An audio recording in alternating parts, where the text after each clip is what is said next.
آج میں آپ کو بتاؤں گا کہ فلسطین کی ٹیچر نے بچوں کو کیا گفٹ دینے کا اعلان کیا اور کہا کہ اسکول کے سب بچے اپنے اپنے محنت کریں اور شوز دینے کا میں اعلان کرتی ہوں شوز دینے کا اعلان کرتی ہوں سب بچوں نے محنت کی اور رزلٹ آیا. جب رزلٹ دیکھا گیا تو سب بچوں کا رزلٹ سیم ہی تھا.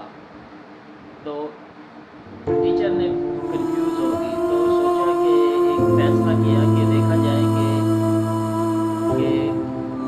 فیصلہ کیا کہ اب کس بچوں کو میں شوز دوں.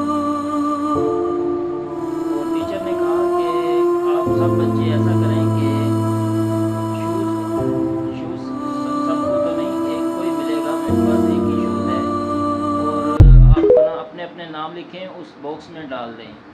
تو سب بچوں نے اپنا اپنا نام لکھا اور باکس میں ڈال دیا.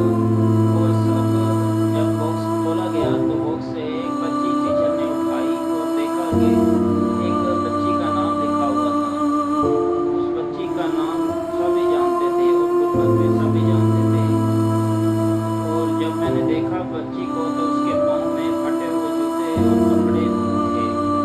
تو اس پر مجھے بہت افسوس ہوا, بہت ہی زیادہ افسوس ہوا اور دیکھا کہ میں نے یہ